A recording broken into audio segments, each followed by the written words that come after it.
Islam, Isya, subuh, lohor, asar, maghrib. Zaman dulu zuhur itu lohor. Sekarang ini zuhur.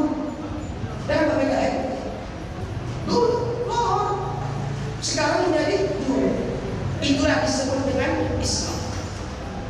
Yang kedua, kalau saya akan pertanyaan kepada ibunda, pergantian hari setiap harinya jam 12 IT00 atau maghrib? Pergantian hari itu maghrib atau jam 12 IT00? Adalah maghrib. Alhamdulillah. Kenapa maghrib? Itu tadi Islam. Kalau dalam pemikiran logika manusia itu subuh dulu. Kalau dia jam 12.00 pergantian hari. Tapi kenapa? Isya dulu. Karena itulah pergantian hari itu maghrib. Kenapa hitungannya itu adalah maghrib? Kalau seandainya hari ini adalah hari Sabtu, seharusnya malam ini adalah malam Sabtu, bukan malam Ahad. Begitu juga besok adalah hari Ahad, seharusnya hari malam Ahad itu adalah besok malam. Itulah makanya disebut dengan Islam. Isya, subuh, lohor, asar, maghrib. Berikutnya ada mana yang minum? Waduh, banyak kesempatan. Mohon maaf. Saya memang ingin orangnya memotivasi. Ini botol ini apa namanya? Botol aku. Ini bukan sponsor ya bu. Bukan orang mitra. Enggak nanya. Ini apa? Oh, botol. Jawabannya botol. Jangan pula aku yang tanya ini botol. Ini apa pak? Rukun Islam ada berapa ibunda? Yang pertama mengucapkan dua kalimat syahadat. Yang kedua melaksanakan atau mendirikan sholat. Yang ketiga membayar zakat. Yang keempat menunaikan ibadah puasa. Yang kelima naik haji bagi yang mampu. Kenapa zakat dulu yang nomor 3 baru puasa? Karena zakat itu dilaksanakan bukan hanya pada bulan suci Ramadan saja, tapi di luar bulan suci Ramadan tetap wajib kita keluarkan. Baik itu zakat fitrah ataupun zakat mal, harta. Maka rukun Islam yang ketiga adalah zakat dulu baru puasa.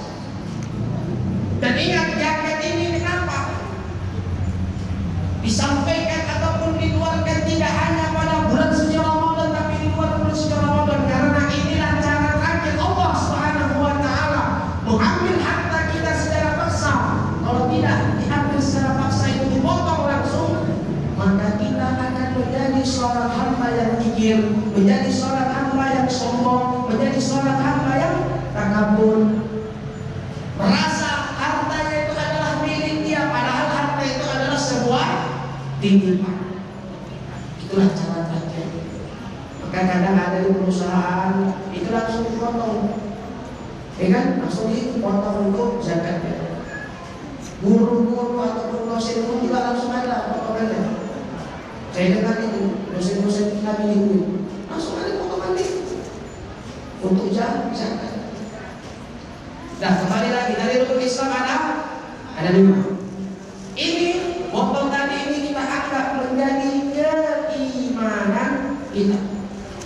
Karena pada hakikatnya harta yang dimiliki oleh seorang mukmin, harta yang termahal dimiliki oleh seorang hamba Allah Subhanahu wa taala dan umat Nabi Muhammad SAW adalah keimanan. Maka ini keimanan ini dengan rukun Islam yang dimana kita pegang kuat, kokoh tidak benda, kokoh, terpegang tidak ada, terpegang.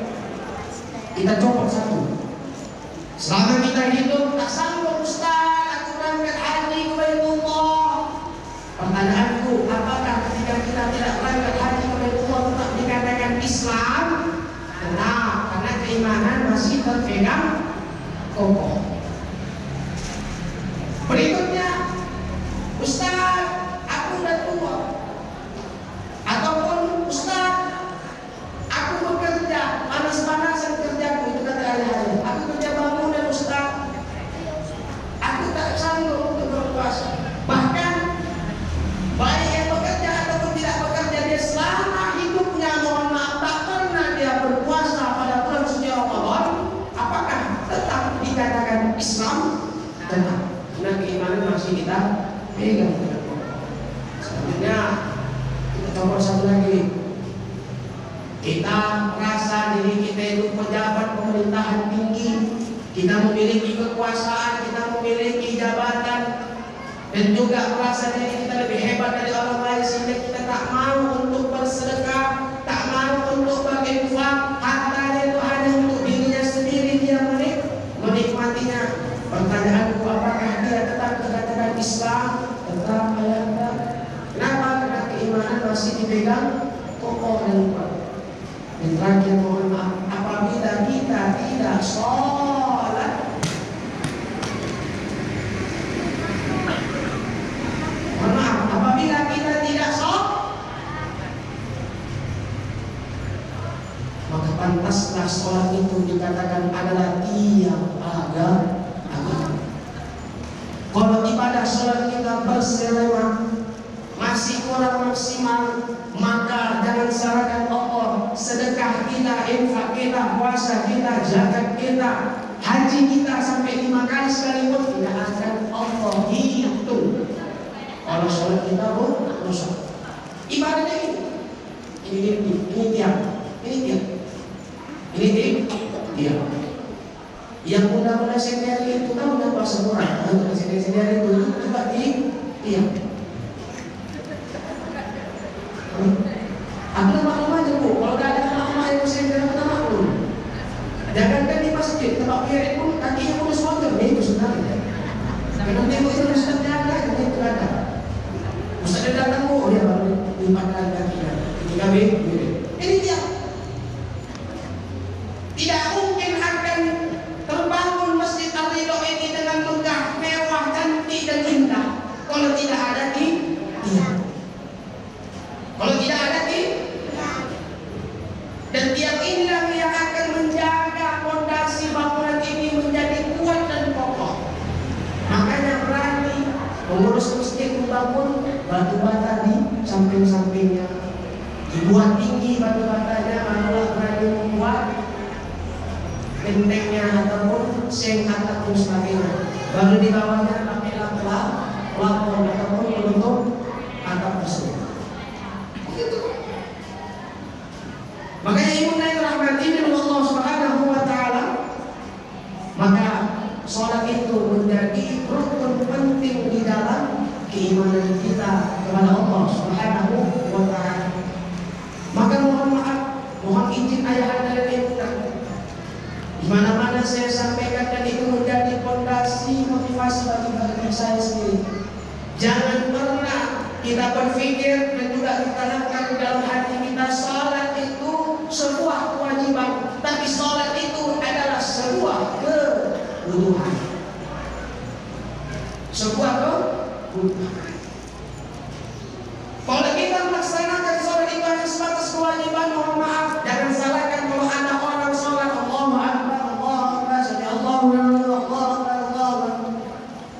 Jangan kita salahkan, berarti dia melaksanakan sholat itu hanya sebatas kewajiban. Selesai kewajiban itu selesai kan? Ya kan? Sudah? Selesai.